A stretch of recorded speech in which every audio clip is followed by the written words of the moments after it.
Why would that be problematic? Why would More that be problematic. problematic? You can't ask those questions. Why not? You just can't. I had to know based on I this. need to know. I need to know because I mean, we'll get into it. But welcome to Three Grandmas Yapping About Movies. This is another episode. This is gonna be another banger. I hope.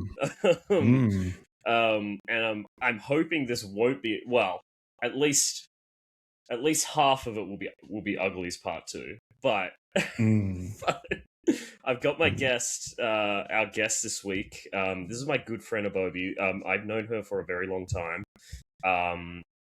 And she's kind of been my chaperone through shit. So take it away. I just want you to introduce yourself and just what you do and what your vibes are. So, slight correction. Chaperoning means you're there with them. Some of them I was. I am usually not. You led him down the dark path he's in. Yeah, I just give him the name and then I go watch it. Yeah, because to be fair, 365 days I watched independently. That was I need to make a correction from last episode. I said that Oboebee made me watch them, but no, I did that separately. I watched that because my ex watched it. But I give him the names. I have a list on Letterboxd, which I regularly update, and I pester JC to watch them because if there's going to be suffering, why should I suffer? Let you just suffer alone, yeah. I want to be in this club. I want to be in this circle because this is not suffering. I'm here to extol the virtues of Roger Kumble and romantic comedy. This was not suffering, by the way. Watched this one first before I made JC watch it. Listen, sometimes love doesn't feel like it should. You make it hurt so good, which is a new Roger Kumble film that I'm making. He has actually a new one. I saw Does it. He? Is it called Hurt So Good? Does he have a new movie? Yeah, he does. It's called Love Me, Love Me, I think. Oh yeah, I gotta get about on Love Me, that. Love Me in 2026. I saw it when I was rewatching Beautiful Disaster yesterday with this guy I'm seeing, and this was the first thing that came up on the Amazon homepage. That's sort of Love Me, Love Me. Okay, yeah. we gotta get on that. We gotta get on that. Yes. Yeah. So Oboebee, she came to me with this movie. Like, she'd been giving me shit movies for like ages, like over and over and over and over again. I'd watched so many. I'd watched After. I'd watched The Kissing Booth. I'd watched what else? What else had I watched? My Fault. My Fault. I had watched that fucking what's that? Swiped. I watched on my own as well, by the way. I didn't make you watch that one. No, that was separate. Like the Noah Centineo movies. I've watched most of them. To All the Boys, the second one is trash. The first one's actually pretty decent, but the second one is trash.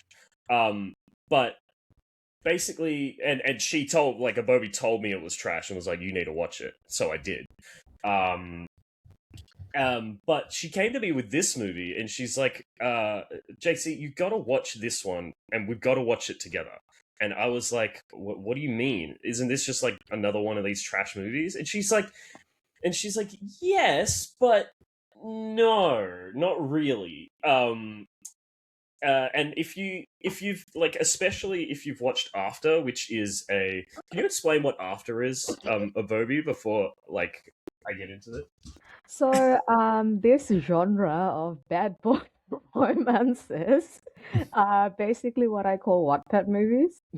So, as someone who has been a teenage girl at some point, but I grew up in Bangladesh. Internet was a thing way later than the rest of the world. So I didn't engage with Wattpad, but then I learned about Wattpad, and apparently this was one of the biggest things to come out of that After, which was originally a One Direction fanfiction about Harry Styles. Wow. Where he is reimagined as an incredibly abusive bad boy, but it's sexy. That's what every girl wants. Right, because what the director is asking the viewer to do is see through the eyes of a young ingenue who is attempting to tame the beast, right? The power, because he could crush her, but she is so beguiling that she will tune him to her song. And that is the payoff. Am I getting the genre correctly? I can fix him. That's kind of the genre. Right. Yeah. I can fix him. But it's also going to the center of the maze to fight the Minotaur. This is Greek mythology. Guys. Apologies for that. Yeah, Roger so Cum Dunster is one of the progenitors of this genre. I'm sorry, I call him Cum Dumpster. That's not correct. I was gonna say you shouldn't be using those words, but these movies are filthy. It's a holiday. So filthy. That's crazy. It is Have filthy. we, while I was in my little break, did we mention Cruel Intentions yet, or not? We were. I wanted to say, if Cruel Intentions is a adaptation of the French novel Dangerous Liaisons, yes, and Roger. Famously, Roger Cumble. We're not going to call him Cum Sucker or Cumble or Cum Nut. Let's give him respect. Cum Nut. We're not going to. We're going to give him respect today because he's on Instagram and he might see this actually. And then also, I also want to shout out The Sweetest Thing with Christina Applegate. I haven't seen it. One of my favorite VH1 films that comes on at midnight through the 2000s. It's and also who else is in that one? Cameron Diaz, right? Cameron Diaz, right? Another movie that punches above its weight because I think we're all going to say something close to this. The first movie was much more finely tuned than the second movie. And you could see that this guy, who's a playwright originally, knows how to write these sort of classic romantic comedy things and make them interesting too. The characters are on point. And what I think happened with Beautiful Disaster is he needed a paycheck, right? So he made the second after movie, after We Collide, which is a fucking a travesty of a movie. He had to work off the author's script rather than his own.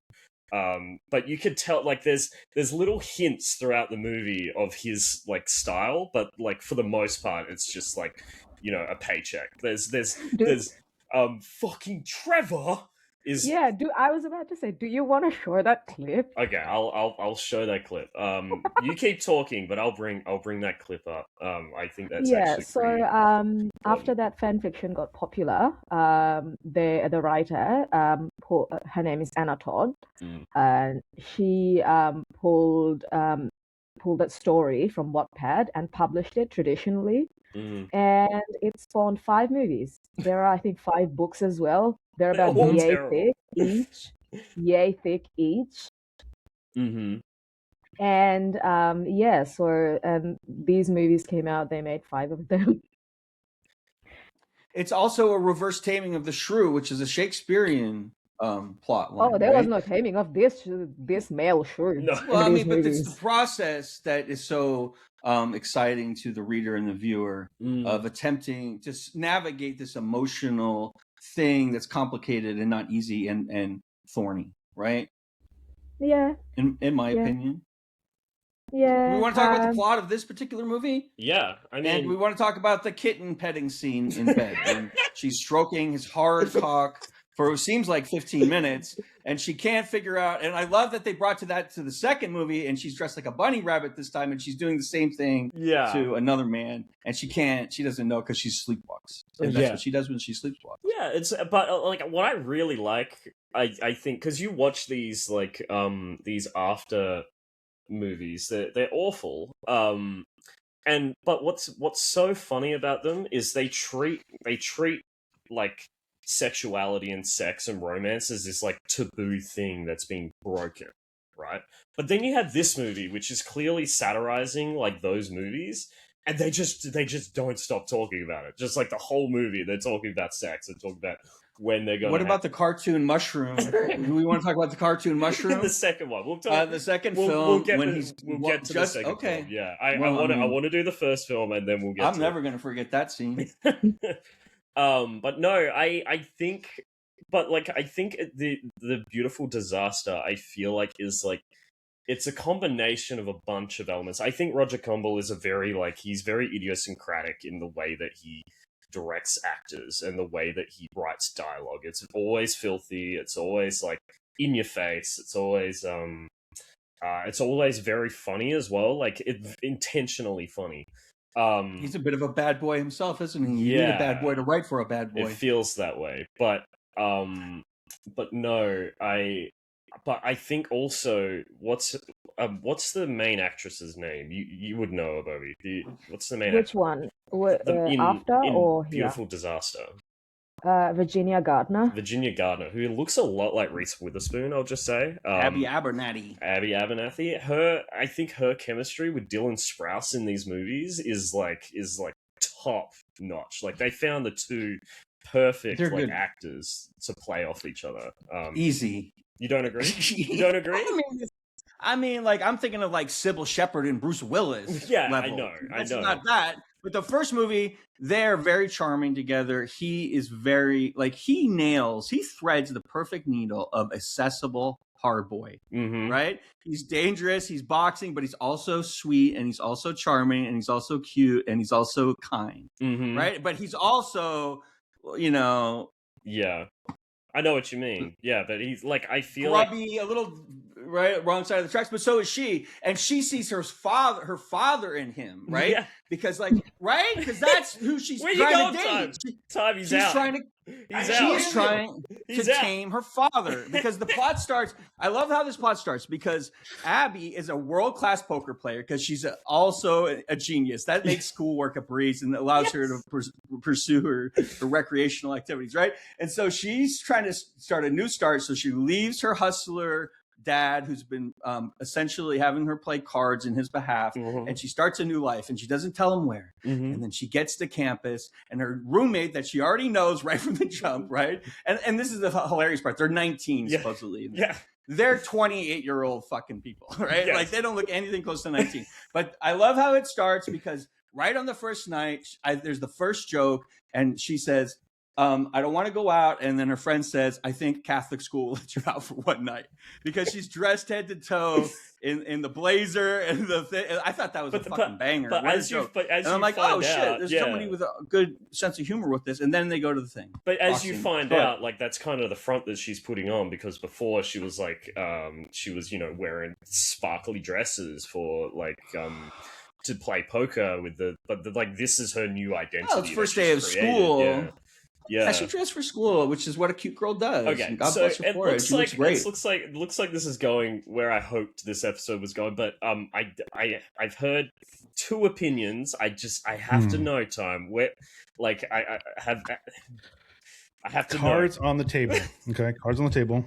This is gonna hurt. I'm not gonna show my hand. So, I want to just reemphasize to the watching / listening audience.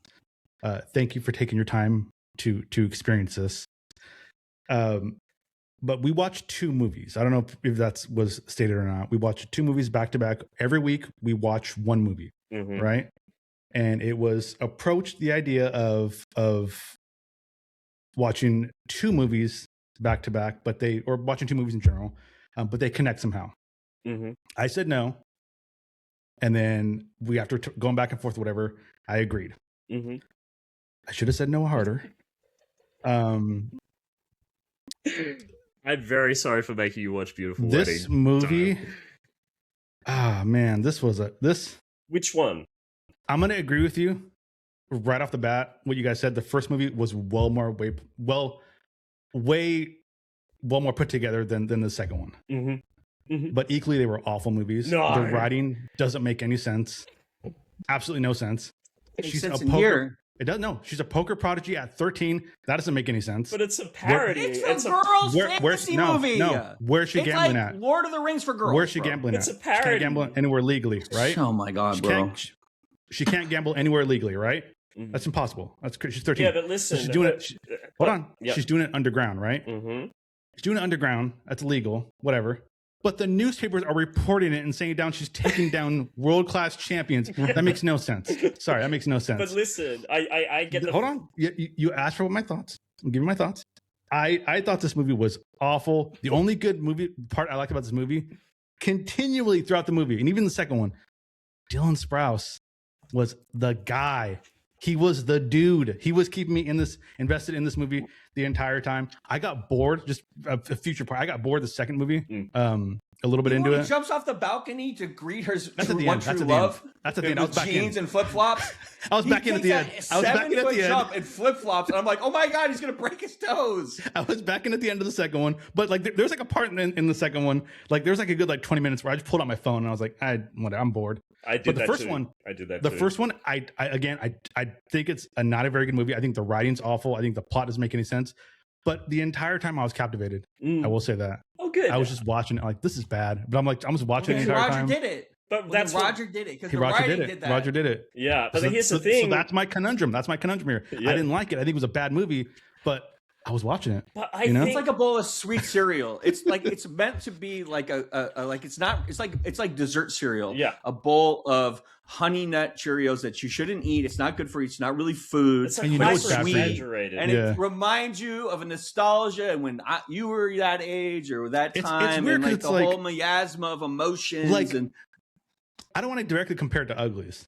Nah, I don't. I wouldn't. I can't. No. But Uglies was like first of all, it's not a bad movie. It's fun to watch. It's great. It's hilarious. This one, it was funny. I think there were parts of it that was funny, but it wasn't fun to watch though. But it was just like watching this movie. I was just watching it. Like it was like a beautiful disaster. I couldn't look away. But based on this movie, swept away in the fantasy for an afternoon. Dylan Sprouse should be a superstar. Am I wrong on that? Like he's got the sauce, right? Like he's very good. I'm sorry. Competent. No, I'm saying go ahead. Oh, very good. He was very good. I was trying to figure out like who he is. At some point, Dylan Sprouse changed his acting.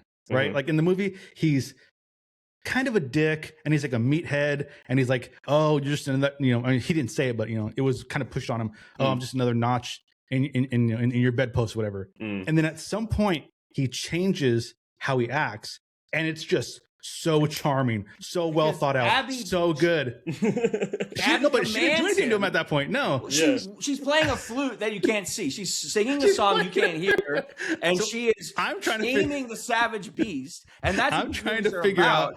It's a boss. Trying to figure out who he's channeling, and the only person I can think of is people who watch the podcast know my favorite movie is Scott Pilgrim.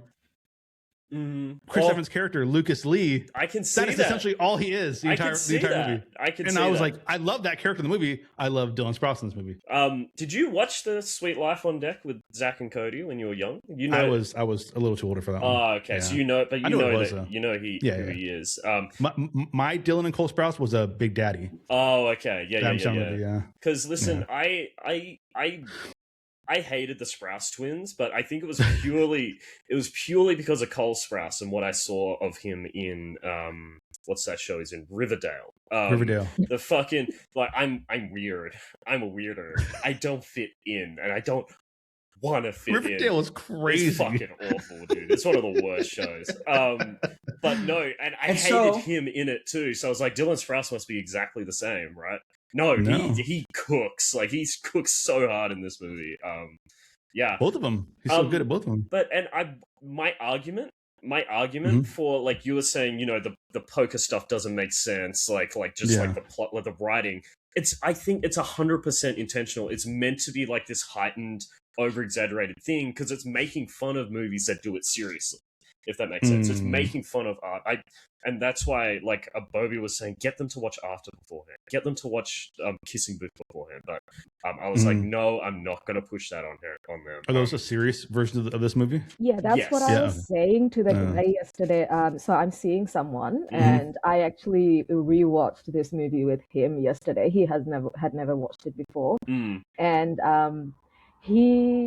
I was regretting not making.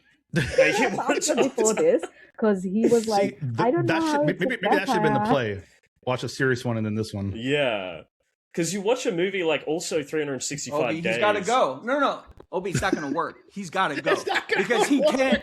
see. He should be able to see that without the other movies. Like I see it. Yeah. I see it bright as a beautiful day. I know exactly what they're trying to do. I'm 17. I'm in high school. I want to be an older girl. I'm a boy crazy. I watch this movie and this cute boy that I can never in my wildest dreams have a chance with, and all the things that happen. And he's got 5 brothers, and his dad, the single dad, raised them, and like he's really good to her, and he didn't even try to stick his dick in her in the first 30 days that they were sleeping in the bed together.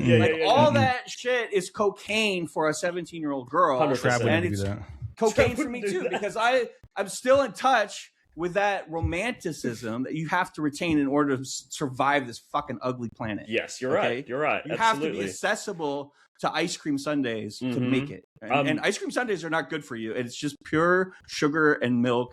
But it's not really bad, well together, constructed. The combinations, everything together, shit doesn't make any fucking sense. Why is there fruit in here? Why is there chocolate syrup and the nuts? And you put it together, and it's a beautiful sweet treat. But if you eat too much, you're gonna get sick, and that's when we get to beautiful wedding. It's a beautiful disaster. It's a beautiful disaster. Beautiful disaster. And I love that Roger always shouts out 90s era singles that were on the radio when he was.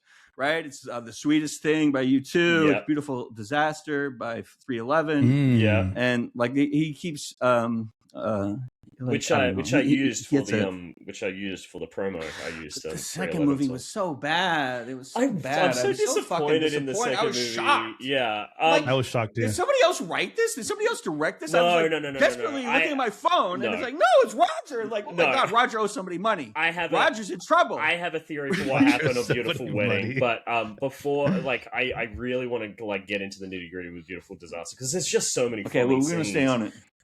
Like what I wanted to say was there's so many things in Beautiful Disaster that are clearly what Roger went through trying to make the second After movie, After We Collided. Like at the start of After We Collided, there's the main guy who like he's already Harry Styles. Like he's basically Harry Styles' clone. Like he's meant to be the original book was based on a Harry Styles fan fiction. Right. And he's meant to be Harry Styles. Except he's abusive. So he has his character arc in the first movie, right? Where he softens, he becomes a better boy for the girl, right? And then at the start of the second movie, like she gets drunk at a club or something, like she gets drunk and he just like has sex with her. And the movie doesn't treat it with any seriousness at all. Like that was just in the script. That's what the author wrote. What was the other abuse? What was the other nature of the? He'd like emotionally abuse her. He'd like manipulation. Yeah, all of this stuff. Dangerous liaisons. Yeah, cruel intentions. Yeah, vibes. But the movie would treat it like as if it's romantic and like it's. But that's fucked up. But what I was trying to say was a fucked up message. Yeah, it's really bad. But then in this movie, it's really bad. So that happens. But it's a true thing. But yeah, so it happens at the start of After We Collided. He essentially grapes her, right? She gets drunk and then he sleeps with her. He's not drunk. He's not drunk. Are they both drinking? No. No. Okay. So, but then think about what happens in this movie. She gets drunk at the party and he takes her home. He sits over the toilet with her. She's throwing up. Like she's doing silly shit and he's like trying to like keep white knighting. Yeah, he's not looking and like every now and then he does because she makes him, but like he puts her to bed. Nothing happens. And it's like it's so tasteful and like wholesome, and you could tell that like Roger was like he was pissed off by what he had to do for the previous movie he made. You know what I mean? Like I think that might be for a different audience. That might be for an older girl. This movie's for people who are not as cynical. Yeah. And have not been fucking abused emotionally yet. Yeah. And so like there's always a part, and that's the sad thing about abuse. Because if it comes from a loved one, then that lingering emotion of, oh, they just care about me. That's why they're fucking with me like this, right? That's basically what those movies do. And to romanticize it, because romanticism is very much about taking normal things and elevating them and turning up the fucking saturation and trying to beautify them, right? And so when you romanticize something like that, which is a fucking terrible message, because it's also a message to the boys. Well, if you really want to get with her for the long term, you have to mentally and emotionally fucking manipulate her, and that is not true. And that's actually the exact way to become isolated is through these artifices of connection instead of real connection. Absolutely. Yeah, go, Bobby. By the way, these movies, or I don't know if both of them, but Beautiful Disaster was also apparently a book. Yeah, it was. I saw that. They were both books. Yeah. But he completely changed it, apparently. When this movie was made, there was like a lot of buzz on the internet, like, oh, this book is like really misogynistic, toxic, blah blah blah. Why is it being made? Oh, the author. Again, I've never read the book. I don't plan on reading the book. But from what I saw in the movie, they must have changed everything. Big time. Because this movie's not misogynistic at all. Like, I think it's really playful in how it plays with sexuality. I think they just bought they bought the property. Warner Brothers bought it. They couldn't figure out what to do with it, and so they optioned it to this studio, and then they assigned a genius like Roger to it, and he fucking took this scrap of doodle, and he's just the main parts, because like I did see some articles saying that the author of the novel was kind of fucked up and said, but I didn't look it up. I didn't see, like, there was some allegations, but I didn't really get into it. But I don't think, but like, just because the source book is not the same as the movie generally, right? It's a totally different project, and if they just buy the license or whatever, I know you're a big fan of the American Psycho book. I am not a fan. I am. Bretton Ellis. I am not a fan of the American Psycho book, but I love the movie. I think what the movie does with the book is very. I don't like the movie. Really? Okay, then here we go. I wanted the book. But what I want to say is, like, you were mentioning like the whole poker thing doesn't make sense. Another thing that doesn't make sense in this movie is she just like agrees to stay with him in his room, like just for a month. Yeah, that makes no sense. It makes no sense at all. Yeah, but like, of course she wants to be in the cute boy's room for a month and nothing happens. That's everyone's girl's fucking perfect day. Like, there's plot points that don't make sense, but then there's also lines that don't make sense either in this movie. And in relation to what you just said, her staying, well, first of all, right before that, she's like, "Hey, let's make a bet." She's like, "I don't bet," and then he gives her the stakes, and she's like, "I agree, I bet," and it's like that makes no sense. Towards the very end, she was in love with him and all this other shit when she was the whole time. That's what happens in after, like, these serious movies is they flip like that. Like, but it's treated seriously. And the eyes tell you the truth. Towards the end of the movie. Actually, no, not towards the end. Towards the end of this 30-day excursion that she's on, she smelling jockey shorts when he's in the shower is what it was. He throws up a birthday party for her, right? And then she goes up to him and they're going back and forth. She's like, "Well, I didn't ask for all this." And he's like, "Yeah, well, I did it for you anyways because I care about you," right? So hold on, before we get to the next part, she's upset because he did this whole thing and she didn't ask for it, right? And he responds with, "Well, you didn't have to, but I did it because I care about you." That's what we're at. That's it. There's nothing else. There's no underlying feelings. There's nothing else. This is all we have. This is all the information we have to go after, right? This is it. Her response is, "Well, tomorrow's my last day, so you never have to see me again anyways," which makes no sense. That is not something you would say in that moment. The correct version of that would be if they get into a little fight and he's like, "You know what? I'm tired of seeing you. Why did I throw this party for you? That makes no sense. You know how much time it took me? Well, you know what? Tomorrow's my last day. You never have to see me again." That would make sense. Yeah. That line was completely out of place. It makes the writing was awful. It was all over the place. I get what you're saying, but like this. And don't get me started on the second movie where he says the Sacramento Kings are in the finals. It's completely unbelievable. Ridiculous. Chris Webber and the Sacramento Kings. That wasn't this time. Yeah, but I want to mention again, like what you're talking about is like manufactured conflicts, right? Is like girls don't care about that. They don't care about the details. They want to get to the but they feelings. Could have made sense. But what I'm saying is it doesn't make sense in these serious movies that treat it seriously, right? They manufacture conflict in that way. They will say the most random shit suddenly.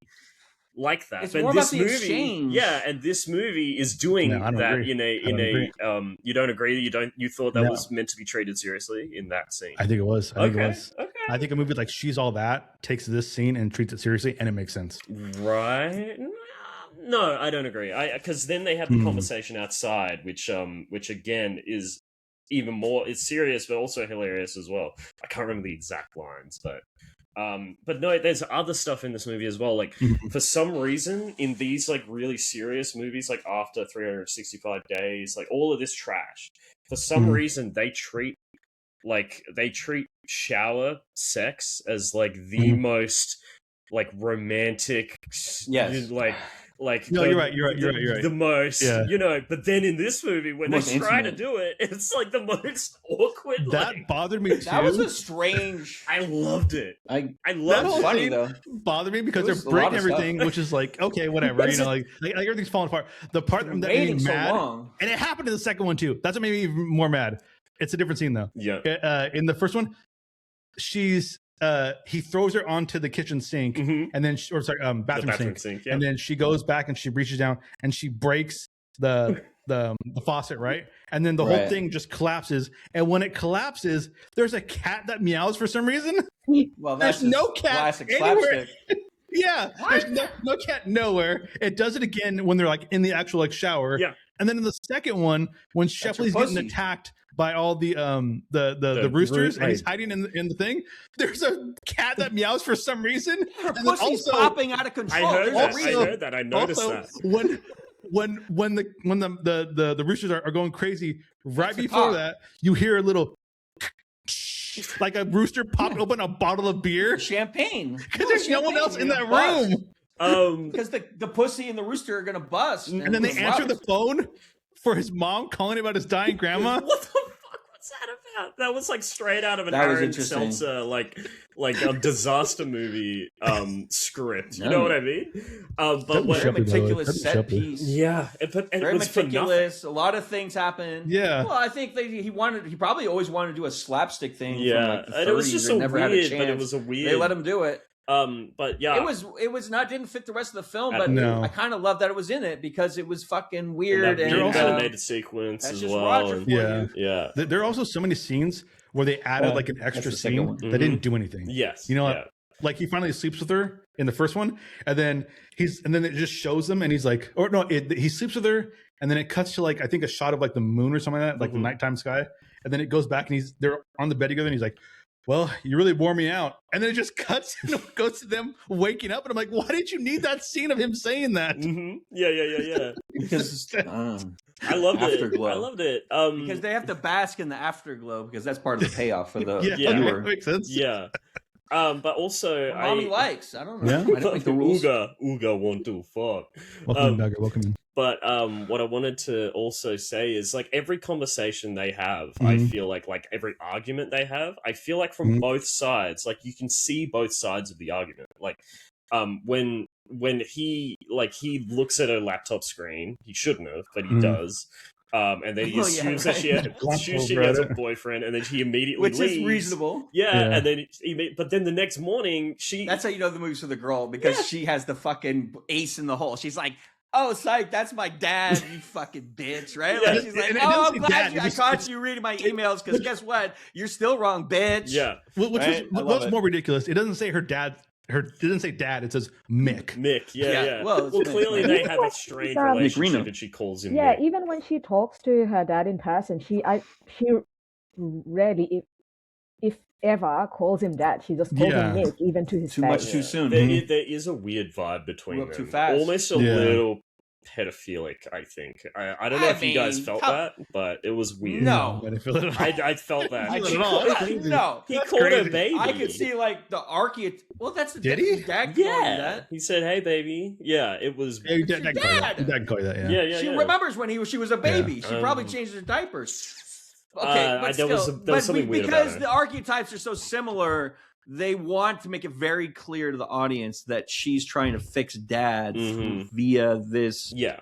transference, and there's like a mystical component to it, Mhm. and so his haircut is almost like the hair color is the same. Mhm. He's got a beard, but he's still like in great shape. It's not like if you have an old fucked up gambler dad, he would probably look more fat and old and fucked up. Mhm. All the boys are cute in this movie. All the girls except for her are ugly. or what? not, No. Her or roommate mid. is gorgeous. I think her roommate's She's the gorgeous, fun friend that's not going to threaten the not. viewer. I thought She's she the was fun gorgeous. friend. She's like the non-threatening Yeah, fun I friend. liked- Like, this is for girls to watch. They don't want to see a bunch of pretty girls steal the hot boys. Yeah. They want to live through Abby. But in a I just wanna see healthy Dylan. way. hot enough, Like, but not I just wanna crazy. see Dylan Sprouse, Yeah, that's it's it. healthy. yeah, I It's get that. I fantasy. get that. But like that's the thing is like these after movies are also designed for Mm. them and also older women as well. And I feel like what this movie's doing is trying to make like a funny but also healthy version of those for them. And I think that's good. I feel like there was some casting choices that were bizarre. Especially And, in the like, second one. Like like they Second wanted one's people in this so movie crazy. that I think were not realistic, and they cast lookalikes. I think Like there's a lot of them that were like that. Like one of the Yeah, it's brothers just looked who the exactly like actors Evan look Peters, like in like LA. exactly like Evan Peters. You're It's right. crazy. you're right. No, Yeah. you're right. I love the Yeah. brother scene as well where they're playing poker around the And table. the brothers, Just- I think the brothers wanted so hard to be like the Wahlbergs. But they're I think they wanted to be hilarious. like I think Austin. they're hilarious how they kept tackling him and shit. But yeah. Also But also yeah, go on. Adds warmth. the one casting thing that I do like, and I feel like it was like this casting choice. I didn't feel like it was directed at Prague and I. Like just it really got our '90s, or our Fox '90s nights, like right in that thing. And it was the Brian Austin Green, who's in 90210. Who did he play? And then the guy who played Benny was from Melrose Place. Oh, And And I then was there was like, a what is fucking that? Real Housewives. Real Oh, yeah, that's right. The second one. Yeah. Yeah. Of Beverly Hills, I hated Yeah. that too, character, which my was God. fucking wild. Yeah. Do we Right, do you feel right, like we've Rich- talked enough about Right, Beautiful Rich- Disaster? We're ready to score. Oh, I want to talk about also the No. fight scene at the end as well. Oh, the fight scene. Okay, good. Yeah, I The love fight scene that was just Spider-Man. and they brought down this Russian cartoon like this with the Soviet theme song. Yeah. That was a cool entrance. It was a good It entrance. was really good. And Yeah. that When fight she's scene winning is well poker- shot. Like I actually think they did a good job with that fight scene. Yeah, it And- wasn't bad. Yeah. Yeah, and there's And an through earlier the power one as of well. humor, she wins all the poker games. Oh, that's right. Like, Yeah. she's only doing shtick the whole time, right? and it's hilarious. I expected her to go from like table to table to win, but she just stayed at the same table the entire time. So they all didn't like suspect you don't have to anything. move this table. Yeah, because they're Mhm. dummies. They're morons. But yeah, Chumps. My favorite scene in the first movie, though, I think it had to be where I fell in love with Dylan Sprouse in the movie, and it's when this one. that one was really good. Yeah. That one is really Hand good. job. I The love hand that job one. scene when he pretends not to wake her. She When can't he figure out how wins, to he's wake like, her up. "Woo, woo," like that. Yeah, that was Oh, yeah. hilarious. Hilarious, When yeah. the cage Monkey is spinning boy? around, you just see him, and she's like, her face is terror, and he's like, "Yeah." You're coming She's stopping right at that point. She can't even think straight. It's close to that scene though. It's right after that because she went on a date with a 50-year-old who's in college for some reason. And I don't understand why That this guy dude- looks so damn old. That dude was so weird. as bored. Parker, fuck, bro. Parker's so old. Al Parker. Al But, like, Parker. Parker's meant to be L. Yeah, Parker yeah. It's sucks. part of the point. What? But it's He's like, "Get she, out of the car, it's she gonna kill gets me." back That in whole the scene. car with Parker, and then Travis just comes up and starts banging on the thing. And he's like, Right, "I'll right. fucking kill you." That was Immediately cinema. gives her up. Absolute cinema in that part. I love that. I really hope that we've been able to convince you to push this over a 50 time. I'm really I'm fingers crossed, because Oh, I I'm hope disappointed. Dylan's Really pushed him disappointed. over. Dylan carried the points. I'll tell you that much. Dylan carried these points. And I think, yeah. Keep going, Prag. Keep going. Beautiful Wedding is a beautiful. Well, I wanna mistake. score It's up- It's an ugly mistake. We're still on We're the scoring- first we're movie. scoring We have first 20 one. minutes left. Yeah, I want to score up Disaster, and then we'll We're talk fine, we're about fine. Wedding. Oh, okay. Yeah. Score it up.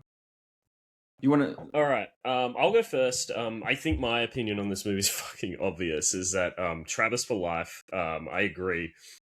I think Travis for life. I think in a sane world, this would have been like a star-making performance from Dylan Sprouse. I think he should be in more stuff because of this movie, but he's not. He's just so naturally charismatic and naturally funny, and he just the way he plays off the I forgot her name again, the main actress, Virginia. who I thought was really good as well. I got vibes from her similar to the chick from the Happy Death Day movies. I don't know if you've seen those. The main actress in Yeah. those movies carry those I've movies. seen that. She's really good. Mhm. Those are good movies. Yeah, I That's like a good them. shout. I've always wanted to watch those. Yeah, I They're good? like a good them. shot. I think Okay. they're good. Yeah, especially because of her. Like, I think she's great in them. Okay. But no, she reminded me of her. And I just think Roger Comble does a really good job. Unfortunately, he's on all the Israel lists, like, you know, supporting Israel, sadly. But Roger Cornhole is? Cumble, That's crazy. Cumble. But no, he's good. Cumshot. I think he's a really good writer Roger Cumshot. when he locks in and he knows like what he's wanting to do. So Mhm. I love this movie. I think it's one of genuinely, and I know this might sound crazy to you, Tom. I do think this is one of the most surprising and well made like romantic comedies Wow. of the 20. It's came out in 2010s. Yeah. I'm giving Those it came out in 2023. This came out in of the 2020s then. Yeah. Of the 2020s. 2020s. Yeah. 2020s. Of the noughties. Of the Hold on. 20s. Before you rate it, do you think this movie was? Do you think if it came out like 10, 15 years earlier, it would have been a star-making performance for Dylan Sprouse? I hope so. If it came out in cinemas like with like, you know, like Cruel Intentions did, because Cruel Intentions like that launched Sarah Michelle Gellar and Summer Blair, Ryan Philippe. If it talk about a fan, dreamboat. Yeah. And if it like I feel like the cinematography in this movie is obviously going for the kind of after shtick, the way that it looks. But if it was shot more conventionally like Cruel Intentions, I think this could have like, and it was put in cinemas. Well over your 90 seconds. Yeah. Okay, I'd give it an 80. I give it an 80. You know what I'm saying? Like you're like 80 3 minutes. 80. Okay. All right, good. I think it's really good. Good comms, Prag. Good comms. Prag. All right, so I love living vicariously through Abby. I was sopping wet the whole time. Oh my God. I am considered Twitch's Ryan Felipe, and I give this movie a 77. It's a delicious, sweet treat for the afternoon, and just like fall in love with being in love again. That was a quick review, I guess. Yeah. But good job. Thanks, Brad. All right. It's a sweet thing, and the sweet treat deserves a sweet, simple review. Nice. Time. I found a lot of issues with the plot of this movie, the script. None of it made sense to me. I wanted to like it. I wanted to have fun watching it. I was just more enthralled at what I was seeing. I do love Dylan Sprouse a lot in this movie. I do think this is similar to. I think my reaction to this is similar to. I'll say Jude Law. What's his freaking name? Jared Leto. In Tron Ares, where you're like, he's so good in this. Damn it! It's like the same thing, but it's different. It's like he's so good in this. He should be getting more parts as I'm like a this fan kind of now. character. Yeah. Also, Dylan Sprouse publicly called out Jared Leto on Twitter. That's my boy. That was funny. That's my boy. Wait, for what? For what? I'm gonna look it up right now. This is like kind of related, but also doesn't have to be. So Dylan Sprouse is married to a supermodel, like Victoria's Secret Angel. Of course he is. But why is he married? That's fucking nuts. Like, what is he, 28? I don't know how old he is. Dylan, call me, we'll go out.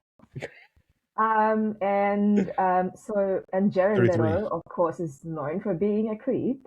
Mm-hmm. So one day he just like tweeted at Jared Leto, like, hey, now that you slid into the DMs of every model aged 18 to 25, what would you say your success rate is? Here it is. Yo, Jared Leto. Now that you slid in the DMs of every female model aged 18 to 25, what would you say your success rate is? And then James Gunn. My man, James Gunn. He starts at 18 on the internet. Fucking got him, dude. That's crazy. That's hilarious. This feels like a coordinated PR fucking consultant. I love it. Because Jared Leto, like, I think we need to talk about that sort of thing. Yeah. Drives traffic for sure, JC, but is it like virtuous to art and society? I don't know. I think it is because like Jared Leto has very, very like credible allegations against him, and basically no one talks about it. Until recently, I think. But that just was like no one talks about the Dow Jones. No one talks about the Dow Jones, and it's booming, and it's high, and it's great. Yeah, why are you talking about Jared Leto when it's 50,000? Dow Jones 50,000. Exactly. Got it in. That doesn't make sense. How dare you? How dare you guys? Failed podcaster. You're a loser podcaster. Okay, that's it. it is going to get, again, Dylan Sprouse carries this movie for me. There's a lot of other people that are okay in this movie, but for the most part, I had weird fun watching it, but not fun. It's all over the place. Again, you're not going to like it. 20. No.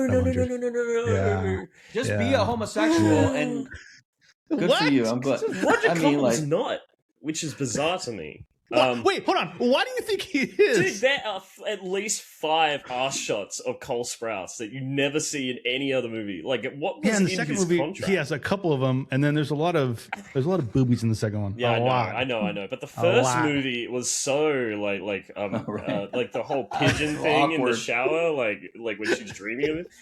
What does he say? Something pigeon? Yeah, right. What did he say, Oboebee? Like, come over here, pigeon, or when he's in the shower, like the shower shot when she's dreaming. Remember at the start? Mm-hmm. You know what I'm talking about? He says like, "Oh yeah." Like, and it's like a close up of him, like, it's like something like, "Come over here, pigeon," or "How you doing, pigeon," or something like that. Yeah, and she masturbates in a public shower in the dark. I just think he's very free. The lights are off too, which is weird. Like she's taking a shower in the dorms in the dark, and she's cooking herself, and then I'm right. It's very clearly. It's not a dorm though, right? It's like a.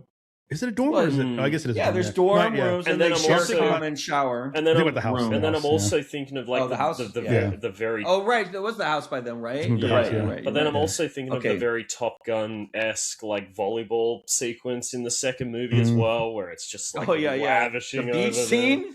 Yeah, the beach scene. I was like, I call it the Cute Boys Bonanza. He might be bi. I don't know. We'll stop pushing your ideas on this man. He's making movie for a girl's taste, and so I get the vibes. What a cute boy looks like, and he does. And maybe he's pushing against this kind of like hetero. That doesn't mean he fucking thing as well. That's his predilection. Just no. Like you can understand what a good country music song is, even though you don't fuck with country music. Agree. You can say, well, that was put together well, and there was a story, and I like the guitar and slide guitar, but I don't want to buy it. Yeah. Right? You know what I'm saying? Right. Yeah. I feel like Dylan and he goes both ways, which is fine. But yeah, go. He has a fun Instagram page. I was having a great time. I'm sorry, I just want to say one more thing. His Instagram page is fun because his wife and kids seem like a hoot, and they're always like having a great time with the kids. And like, check it out. Roger's great. Awesome. We love you, Roger. Oboebee, where do you land on this? Mine is final thoughts. 82. Final thoughts. It is. I don't even know, like, because I don't watch the genuine like trash. She makes me watch. That this movie satirizes. So I'm surprised that I actually took a chance on it, and I'm so glad that I did. Yeah. Because I watched it by myself at first, and I was like, "Oh, this is so cool. This is gold." Yeah. This is gold. So it's an 82 from me. Yeah. Because Why did it resonate with you more than other romantic comedies, or did it hit the right spot that the other ones do, or like why do you like it so much? Because I am, even though I don't watch those trashes, I know everything that goes on in them. She's heard me give play-by-plays of what happens. Yeah, I watch reaction videos. I would make JC watch them and give me play-by-play. I am like a connoisseur without actually consuming them. So that context, like knowing all that, but still remaining safe from those, kind of gives that additional flavor. Do you think that this movie captured like Abby's emotional journey and like her perspective? Do you think it was an accurate perspective for like young women? You mean for young women? Yeah, people in the early like from 17 to like 23, 24, like call it, like the fantasy part of it. Do you think it rang true, or was it all just too much candy? It is like intentionally candy because it's sweet, very sweet. Like I don't want to bring up that movie that's playing in the theaters now that all women Marty Supreme. Marty Supreme. Marty Supreme. No, not Marty Supreme. Yeah, we're joking. We know which one. Wuthering Heights. Is that what it is? So if you see like all these women like say reacting to this, ignoring everything else, that kind of like, yep, this, like, what ignoring the abuse, ignoring like the like less than savory aspects that the movie is just kind of this is sort of like, Abby would probably, if Travis wasn't like kind of healthy, fit. Abby would grow up to have been like women like that. Yeah, I can see that. Well, she should be doing doctoral level mathematics in pursuing, right? Because she's like already a genius, right? And she's spending all of her time but how chasing is she dick. A genius, though? I don't understand. Because she's a poker. That doesn't require genius level. No. Well, but to be the thing is, to keep track of all the cards, it does. But she's like, that's not what it is, though. But she's like, how is it? She's like, tell me how it is to play poker. So you're just reading people. That's all you're doing. So the term, like, you have to keep track of all the cards.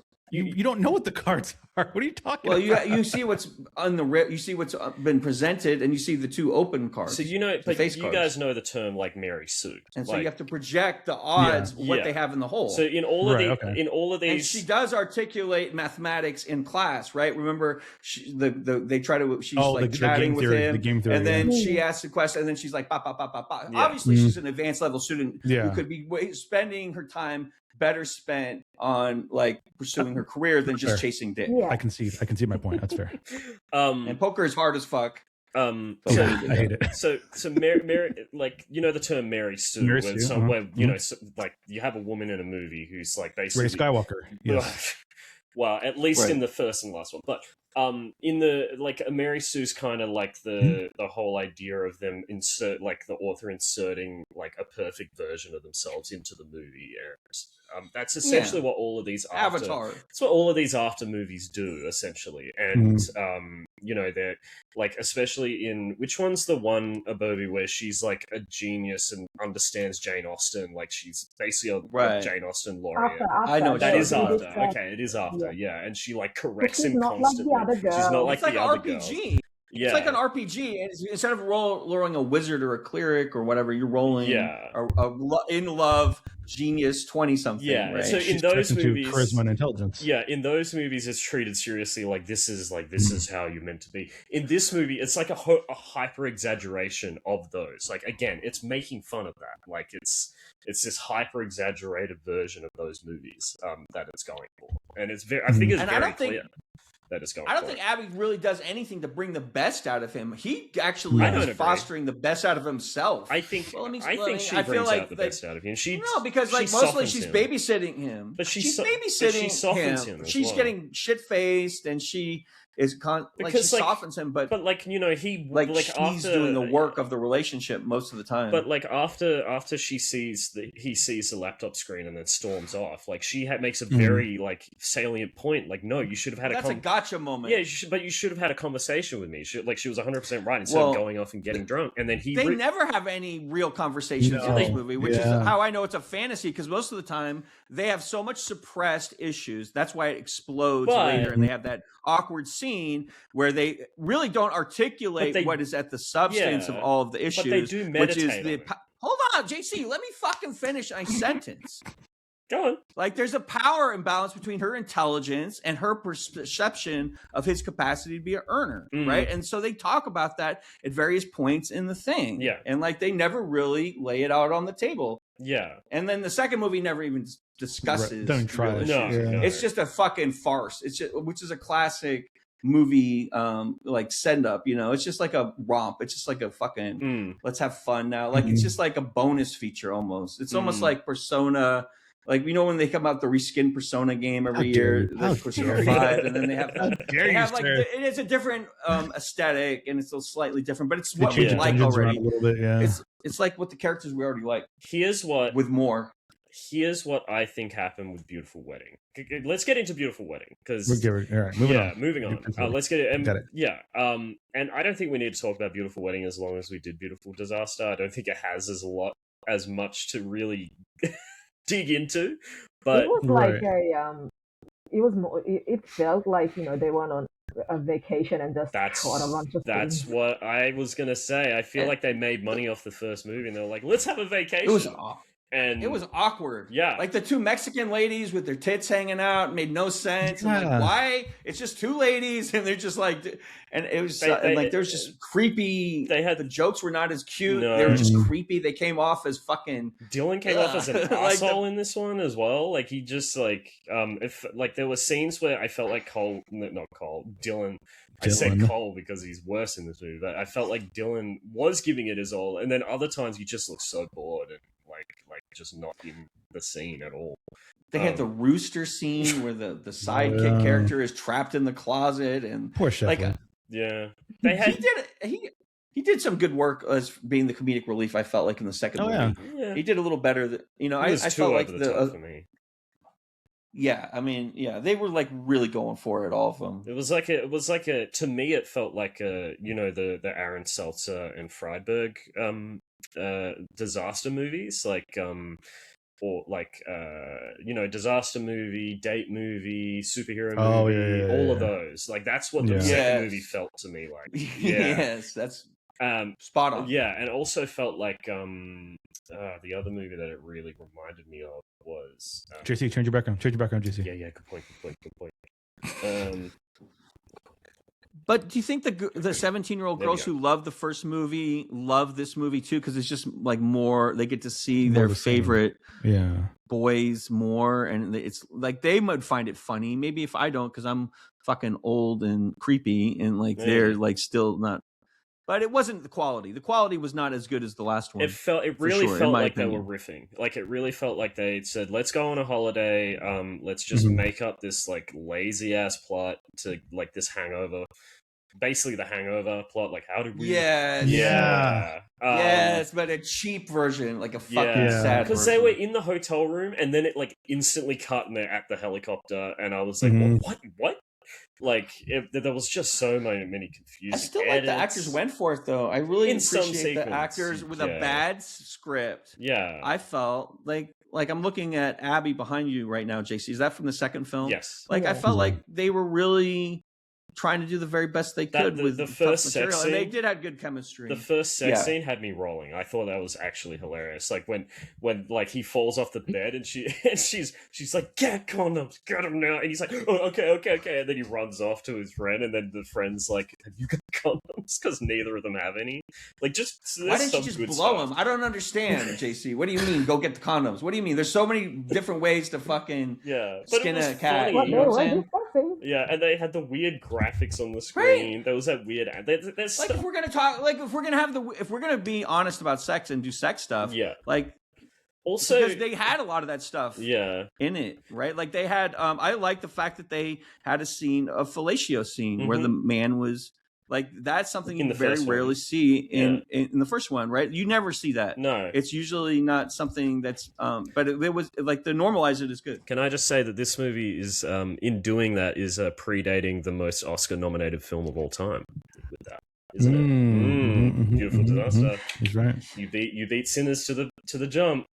But Marty Supreme has that scene in it too. Yes. That's what you were talking about, right? We're going to talk about Marty Supreme next week. But we're going to get to Barney. We're not going to spoil Marty. Don't worry. Yeah. No spoil. I mean, listen. Everyone's eating pussy in 2027. There's no spoilers. So here I am, little baby time, watching this movie he shouldn't be watching because he's too young to be watching these things, and he's applying. And you can't say I'm wrong with this. He's applying every type of logic and fact that he's learned from the first movie because there are direct references from the first movie to the second one, right? Here we go. So I'm wondering, she's on a helicopter to Mexico, and she books a room, but she doesn't have a bank account, nor does she have credit cards. So how does she do that? Didn't they have cash? She has a credit card from the like you can in college. You can get a credit card from. They'll just hand you a credit card. She didn't do that though. She had the cash. Well, they didn't skip that part. You can't do that online. That doesn't make any sense. She's a wizard. Yeah, good point. She was online. She was like clicking online. She was doing That's it. a good point. That doesn't make any sense. No. Like this movie. Because it's cute. This movie the felt Sacramento lazy. Kings in the finals doesn't make any sense. like the first, and then he watched one game and they won the championship. That doesn't work either. That's not how that works. Also, they didn't like in the conflict in that scene is like he wants to go watch the game, but they didn't set that up at all. Like it just comes in the middle of the scene. It's just like, did they? Like, no, it's like, you know, when your boyfriend wants to watch the game and he's like, he's talking about that game, and like it's just like an homage to what people are going through. When they first got to the room and the guy was showing him around, his first question was like, "Do you have ESPN?" Because the Kings are in the finals. What do you think about that guy? The fucking Don Eladio hotel guy. He's Don Eladio from Breaking Bad. He's that actor.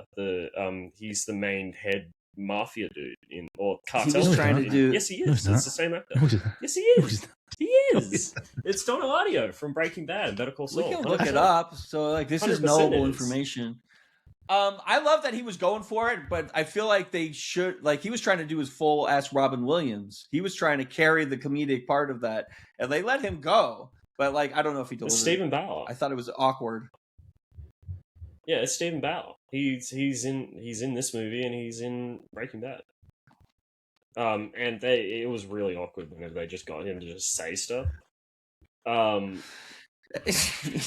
you not realize and then he that was falls in Stephen love Bauer? with the other guy, right? The bad guy, the heavy. Yeah, he is.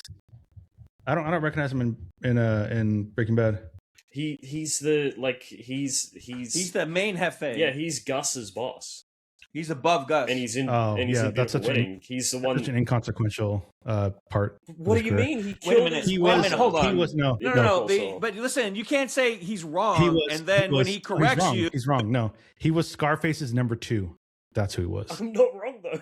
It's the same actor. You're wrong. This is the same actor. Stephen Bauer. You should accept that I will not accept two back-to-back losses. That's crazy. It's Stephen Bauer. Well, I mean, it's just the right thing to do. He was in Better Call Saul as Gus's boss. He kills Gus's partner. I recognize him. I don't recognize him at all. That's weird. That is bizarre. I remember him because he's in a lot of those scenes where they're in Mexico and they're at the pool. Yellow tinge. And right. They have the. I'm glad this movie wasn't yellow tinged. I'm glad Roger was smart enough to not do that. I was so sad that this movie was I watched these movies back to back. Yeah. And so I'm like, great, we're going to do more of this. This is like a 4-hour treat. It was it was like when you eat too much ice cream and too much candy, and you're like, I don't feel good anymore. I never want to have candy again. And at the end of this movie, I'm like looking at my watch, and like a musical breaks out, and they're doing the beach boy barbecue and the rooster. Beach boy barbecue. Okay, so like you were saying that cheatsies are out. You were saying that like they did set up the ESPN thing, but when was that ever a part of his character in the first movie that he was like a sports guy? Like it just came out of nowhere. Like what are we doing? Like it was just bizarre. There's 2 parts of this movie too I didn't care for, but I think it's more. And I don't know if it's not a continuity. Abby took her top off, and they had the crisis when everyone saw her boobs. He had to start beating people. Yeah, and he had to I like that. I like that. People to death almost because they like saw her boobs. Yeah, I did like that. Yeah, scene. Wild. Yeah. When you turn to cartoon, but when you start beating people up, I like that. But I didn't like whenever he brought up like stop showing your titty. I was like, right? Yeah, like it's terrible. That to me did not resonate. No, he went to punch. Beautiful tits, Abby. Take them out. Show he them. was so respectful in the first movie, so I don't get why they did that. He went to punch a dude during that whole thing where he's fighting everybody, and like in the middle of it, he goes to punch a guy, and then what did the guy? It was like totally 80 yard in the background. Yeah. One of the guys goes, she took her top off herself. Right. I'm like, they weren't even like paying attention probably because he's like the movie is like from his perspective and him like thinking of what they're doing. They're not even paying attention. Yeah. There's 2 parts that I think they were main issues in the movie, and they got resolved very quickly, very conveniently without any thought whatsoever. And it's Travis's and what's her name? It's not Abby. What's Virginia's name in the movie? Abby. Travis and Abby's their main crux of not maybe working out together and discussing it with the priest, and then him not fighting for it, and it just that didn't really like there's no resolution to that at all. No. And then her friend America and Shepley, they had a whole thing too, a whole falling out, and then she disappears. She's gone for a while. She's doing her own thing, and then they get resolved the same way. It just I love you, and it's like, oh, okay, cool. Those two Yeah. things made me so mad. It's like there's no Nothing there's for no America. resolution. Faction conflict. They didn't talk about it at all. Yeah. They treat America like shit in this movie, and it's terrible. She was the worst part of this movie. Yeah, very annoying. I cannot stand her. Like you talk about the Desperate Housewives, Housewives. I want an America movie. Yeah, I want an America movie right now, and I want it from Shipley and America's perspective. Yeah. And they're not even in the other one. The blonde morons are not even in it.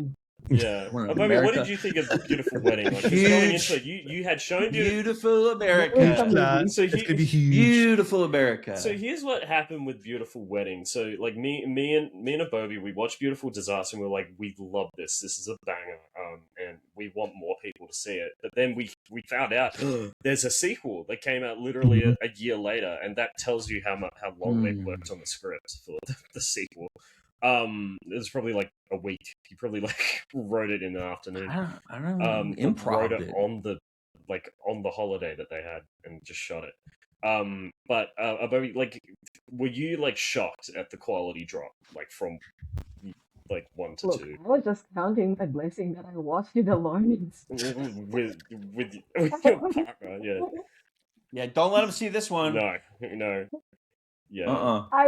I sent him a picture of like the actual book that I'm reading right now to like do that. Not defensively, but like, bro, this is what I'm reading. Yeah, seriously, but like seriously, bro, This is what we read. This is the stuff I read. And I'm watching Beautiful Wedding right now. Like, just because I was suffering. Yeah, like what didn't you like about A Beautiful Wedding compared to Beautiful Disaster? It's a mess. Yeah. It's a mess. It's just unfocused. It's weird. Yeah.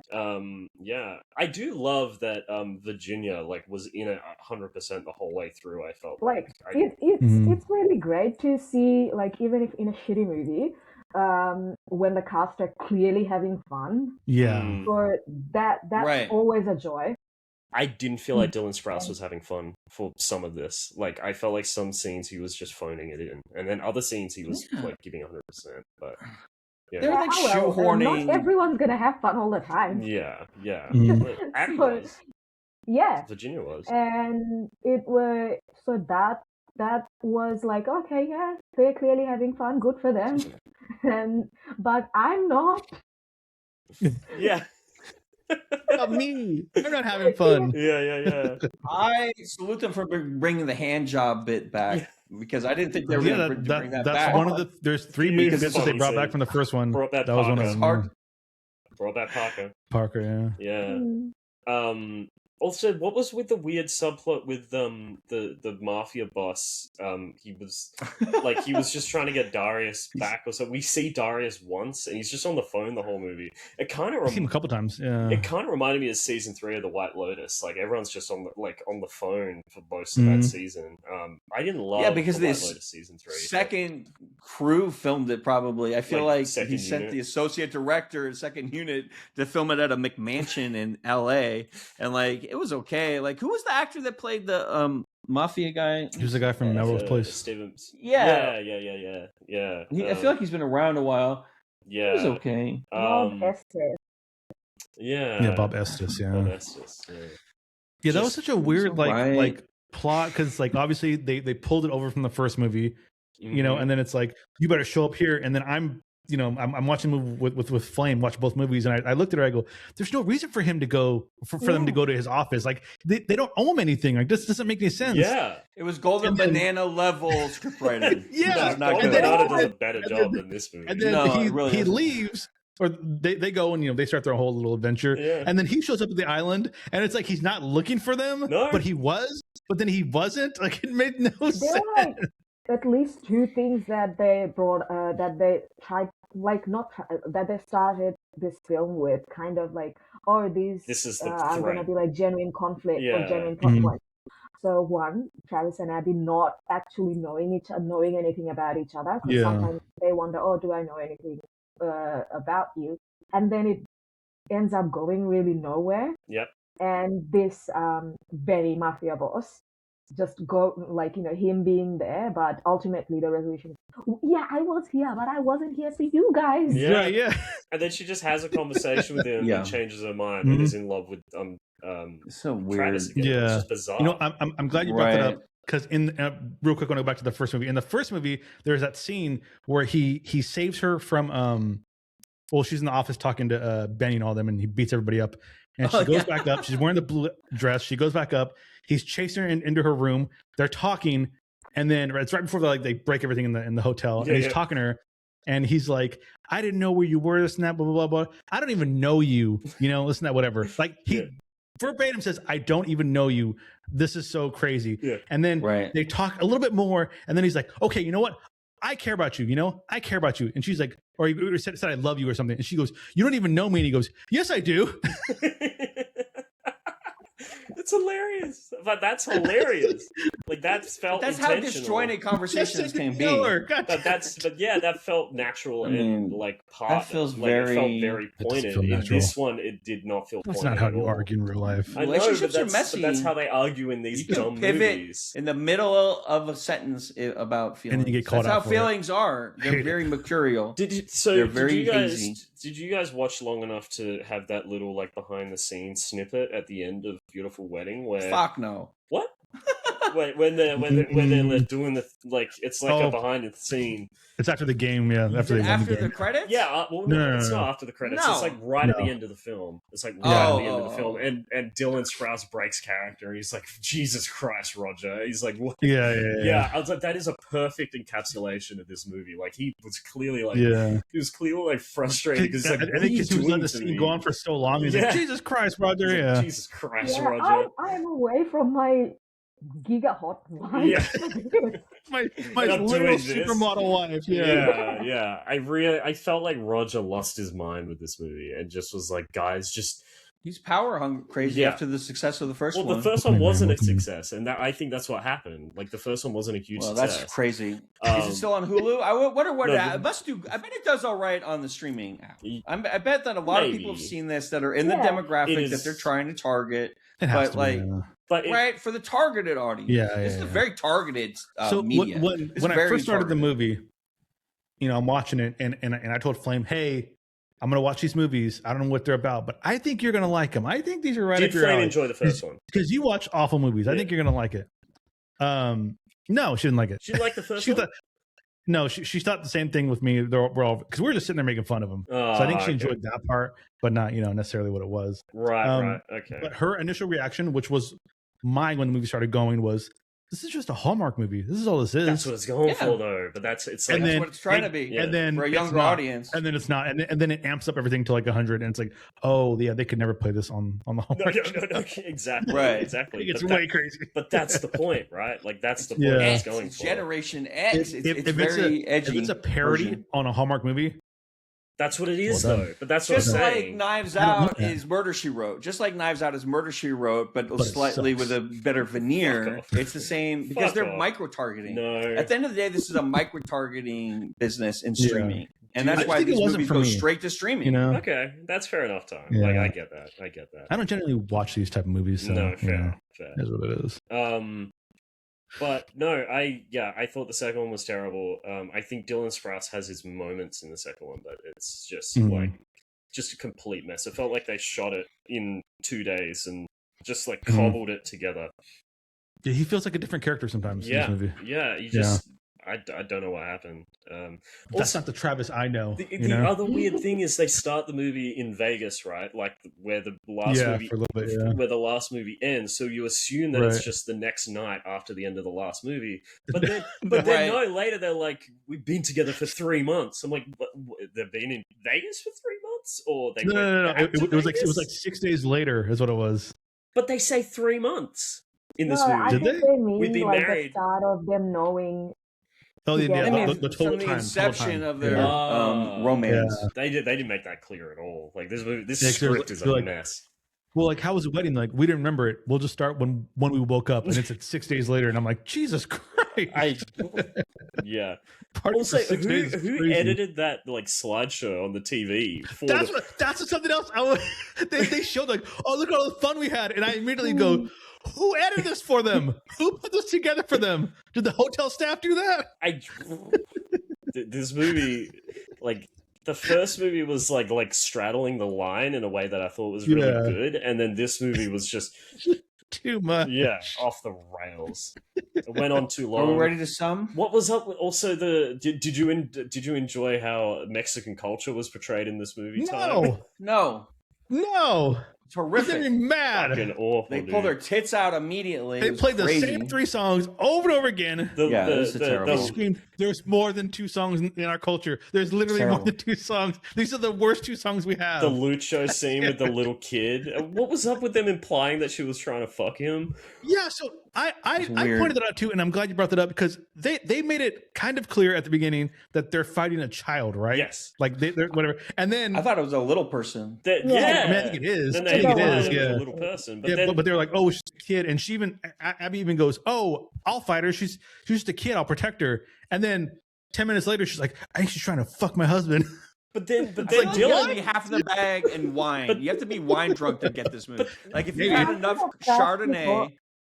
Yeah. At first, maybe Abby thought that she was a child, and then once they started fighting, realized that this is an adult. Yeah, but then Dylan is like Travis.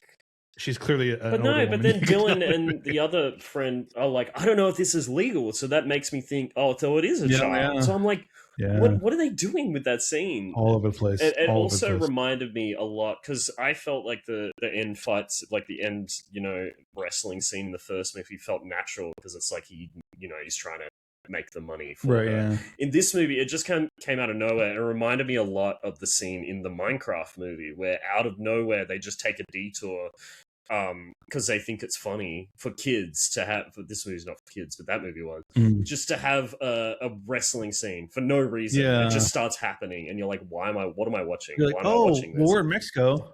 They have lucha wrestling, and then it's presented by a white man who's like, come on in, get in there. It's like, what? And so mad. The cocks fighting as well. Like, why is that? That was so funny. That was so funny, though. My son! Look what they did to my son! I hated that whole sequence. I thought it was so stupid. And then Shepley blamed him. This is what you did. Your actions caused this to your son. What were they thinking? Like, what were they thinking? Were they thinking? Were they thinking? Yeah, were they thinking? Yeah. They just threw shit at a screen. I'm honestly having more fun with you guys talking about the movie than I did watching this movie. Yeah, I agree. Yeah. I hope Love Me is better than this trash fire. But there's some things I respect. I love how absurd it is. It's almost absurdist, like this movie. It's like an absurdist art piece, almost. Would you agree with me, Prag? Like it almost feels like an absurdist. The second movie, yeah, it's like a collage. It's what they would call in the 50s a madcap romp, like Wet Hot American. They would call it like that sort of thing. No, the 50s, like it's just like zany, or like even the 60s. It's like Siegfried Follies. It's just like, but not good. Just weird shit happening. No, listen, it's not like good. It's not like Caddyshack or like. Just don't see it. We should when we sum it up. Just watch the first one. Yeah, don't see Caddyshack 2. Like, are you saying because of Caddyshack 2? Yeah. Or Jaws 2? Or like some sequels. This is a prime example of this is just a money grab. Cruel Intentions 2. This is a microtransaction, micro target within the microtransaction. Like they micro targeted you to death on the first movie, and now they honed in on the sub, and then they're like, "This is what they want," but they don't. Like, you want more of this? They didn't understand. Like they didn't understand. I think Roger understood what he liked. I would love to have Roger. Speaking of sequels, you should see Pirates 2 and Pirates 3, and then stop. And that's it. And then it ends. You never watch anything after that. I mean, if I take my kid to the dentist, then they'll probably see a Disney movie on the screen. That's probably you're the time I want to see that. The fourth one, am I right? The On Stranger Tides or not? Ew, no. No, okay. Yeah. I know. There's okay. You're not the one. There's someone who thinks that the fourth one's fun. And there's someone who has a gross take. Yeah, there's someone who thinks the fourth one's fun, and obviously it wasn't you then. I have a lot more respect. I have a lot of respect for you. I have a lot of respect for you. That's crazy. But there's someone who thinks the fourth one's fun, and I can't remember who it was. But anyway, I know who it was. It was Roman Polanski. Probably. It's probably Roger Right? Ebert, enemy of the show. Enemy of the Ron show, Blansky Roger thought it Ebert. was fun. Yeah. I remember him tweeting it. He tweeted it. All right, sum it What up. a fun Rob! Let's sum it up. Roman. Let's sum it up. I'll go Sum first. it up. I'll go first. Yeah, you can go first, John.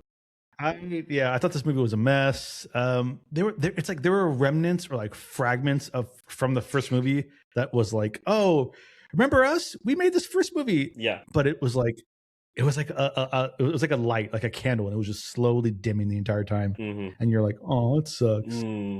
So yeah, I'd probably give it a 15. Yeah. I'd be crazy if I rated it higher. Yeah. I would have been upset if you did. I should get points for being taking place in Mexico. Yeah. Did they say 15. Did they say beautiful disaster or beautiful wedding? Or wedding? They no. did say beautiful and they did say disaster in both of them. Yeah, but separately. They never Yeah. said beautiful. Beautiful. But no, this movie should have been called Beautiful Disaster. Let's just swap there. Like they should swap the titles Swap it, but not swap and maybe it, just throw a wedding in the end of the first one. Just make it beautiful wedding. But no, this movie was a trash fire. There's moments where like I'm like, ooh, there's a little bit of that Roger magic in there. Like the beach scene where he's beating the shit out of everyone because they're looking at it. I thought that was hilarious, and it goes all animated. That reminded me of a sequence that Horton Hears a Who does. You thought it was hilarious? Yeah, I did think that scene was funny. That was funny. Yeah, and so you were like laughing. Yeah, I was laughing. Oh! Yeah, I was laughing When he's beating everybody up. Yeah, when he was beating everyone up. I wish I could do that. And the first sex scene. Those were the two that I thought were funny. The first sex scene and then him beating people up on the beach. Other than that, like I chuckled every now and then. Just sometimes Dylan Sprouse was doing something that I thought was kind of funny. But no. Oh, and obviously like what Prag was talking about with Parker when she was when they brought back the dick stroking scene. I like that as well. Yeah. But other than that, I thought this movie. I hated that they brought the brothers back as well and had like that hand-fisted scene where they're like, "We love you." That was so weird. No, we love you. You've known her for a month. Yeah, exactly. And you met her twice, and you're giving her the family heirloom ring. Like, what are you doing? So, this movie was bad. I'm gonna give it a 10. Would you say Iron Claw? What? The brother scene, they were going for Iron Claw. Yeah, it was Iron Claw vibes, wasn't it? Yeah, but like bad. No, it was bad. Okay. 10. So if I was sopping wet as Abby for the first movie, I dried up like the Sahara for the wedding, right? Just like a real wedding. Yeah. Just like a real wedding. I dried up like a prune. And like this movie sucked and it was a fucking Roger, I would love to like have you pitch it and tell me like I think you think it was funny. I think you thought this was cute, and I thought maybe you think, Roger, that you achieved some artistry on this. But the real artistry, Roger, was the first film and The Sweetest Thing and Indecent Proposal. And those are the ones. Because I like it when you don't go crazy comedy boy crazy. Just like have it in there. Have it in there, but like you're weaving social love relationships. It's a very complicated tapestry. And this one had too much comedy and it wasn't funny enough. And so I give it a 3 out of 100. Yeah. Wow. Can I just say before you go, Tom, she did look great in this movie, though. The way they look, oh my God. Well, yeah, of course. Roger, what are you doing? Especially because in the first one, she was wearing like all of the, like the covered stuff and like the sort of Christian get up. And then in this movie, they just went like, just wear the... It's out for the boys. Yeah. I didn't like that. She looked great, but I didn't like it. It felt like what I hate about this? This is one more addendum, and then I'll shut up. Like, there's a scene where she takes her top off, and then they go through the whole thing, and there's a scene where they black strip her nude breasts, but they're very happy to show the Mexican ones. Because like the white breasts are too. It was a whole beach. Precious. Yeah. The queen's breasts can't be viewed. Show your tits on screen. Like you have beautiful tits. Go ahead and show them. And that's it. Well, yeah, I'm not. It was like, and I would have given it a 10. Policeman's baton. Yeah, it was stupid. It wasn't like show her boobs. Baton, she didn't want. No, the actress like, I don't want to show my boobs. They don't look great. I'm sure they look fantastic. They were trying to do an Austin Powers thing, like with the cover. Yeah. But yeah, go ahead. I actually, one more thing before boobs aren't even nudity anymore. I don't even know why we're talking about it. Like, you should be able to show your naked breasts in public. No, go ahead, Oboebee. Go ahead. I had something in my head a second ago. I've lost it. Who, me? Yeah, you go ahead. Yeah, your turn. Yeah, your turn. Yeah, I was just too busy feeling relieved about watching this by myself than to feel disappointed. I am sad that we didn't watch it together. So I would give it 20. 20, yeah. Because I did give the first one 82. Yeah. Yeah. It's like actually, you know what I wanted to ask you, Oboebee? I want to know, because, I feel like you're a fan of Saltburn, right? Like, and I know you've been railing. I liked Saltburn. I wouldn't call myself a fan. Okay, well, you were a fan when it came out, right? Yeah. Yeah. And Emerald Fennell, I feel like with that movie, she straddled a line, right? She straddled a line just the way that Roger Corman did with Beautiful Disaster. I want to know, do you feel like Wuthering Heights is going to be her beautiful wedding? Like, it's just like this complete, like, bullshit, like, nonsense, like, I mean, it is bullshit nonsense. She removed everything. And she's going too hard. Heathcliff the cat. They should have had Heathcliff the cat in this one, because they've made this movie so many times. Yeah. It's like the fourth time they've made it. Yeah, they should have made it a dog movie. Like, have Heathcliff the cat this time. Well, hold on. What's the difference between removing everything in Wuthering Heights and removing everything in The Beautiful Disaster? What's the difference between those two? I can't really tell about Beautiful Disaster moving because I've never read the book. Right, yeah. So I can't tell, I have read Wuthering Heights. Here's what I think. I think if you do good things, it's good. So, if the book is terrible and you do a good thing and fix it and make it good, then that's a good thing. But then with Wuthering Heights, which is a great book and has really interesting and great themes, and then you sanitize that down, you're doing a bad thing, and that's bad. That's bad art. That's where I think the difference is. Same with American It's also about the vibes. Like, Wuthering Heights is very they're at the coast and the gray, and like, if you make a movie about Wuthering Heights, it's got to have this very misty, like, emotional, like, almost in monochrome, I feel. Like, I've heard that the cinematography is amazing, which I can understand. Emerald Fennell, if there's one thing in her movie, her cinematographer is really good. Yeah. But yeah, I do agree with you, Prag, that the dual tone candy whatever doesn't really work for this story, because it is meant to be really bleak and depressing. It's very melancholy. It's very, like, I'm so in love and sad about it. It's like sad love. And it's abusive as well. Like, there's happy love. This is very, like, tragic love. Like, it is love, it's just, like, aching. Like psycho. It's like, it's not even a love. It's just like an aching and generalized. It's a generalized romantic aching. Because, like, they're living in a society where all the marriages are arranged. And so there are no determinative outcomes that are romance-based, right? And so that's why it's so appealing. Go ahead, please. Also with Wuthering Heights, there are only like 5 or 6 people in that whole area. Like, there's not, the reason there's so much incest in that book is that they don't need anybody else. Right. Yeah. And the love that, I mean, it is kind of a love story, but I wouldn't call it a romance. Like, the reason they're like so obsessive and toxic and everything with about each other, not the reason, but like partly because they haven't met anybody else. Yeah. And the rules of society are so strict too and enforced. That's the other thing. That these manners are very important, right? I feel like we should do a Brave the Cinema on Wuthering Heights. Like, someone should pick it. Did Jane Campion direct Wuthering Heights previously? Not Jane you guys Campion. know? It was, who was the previous one? Gillian. Andrea Arnold. Andrea Arnold. Andrea Arnold. Yeah. Did Jane Campion do Little Women? No, it was Gillian Armstrong. What did Jane Campion did? I feel like she did piano. One of the piano. The piano. Didn't she? I thought for sure she did a Jane Eyre or one of these types of novels. Fukunaga. Cary Fukunaga. He's a great director. Bad guy though. Jane Campion, we got to get together and make this next Wuthering Heights 2. Honestly, she would kill it. Yeah.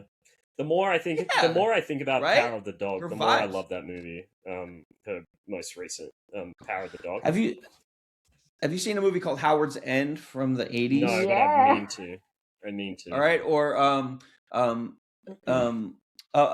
Room with a View. I love.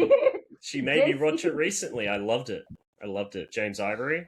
Now, did you think I was going to come here and drop this movie since like teenage? Listen, I'm a romantic. Mm-hmm. I am in my heart very much tuned to that wavelength, and so I don't give a fuck about the logic of movies, really, because to me, emotions are all like behind me, fucking layers and dreamy and gauzy, and like one side does nothing to do with the next, and like two things don't fit and they don't make any sense, and like you can have two different views in the same conversation when you're talking about these issues. And to me, that's so complicated. It really is. Two different rooms with a view, you might say.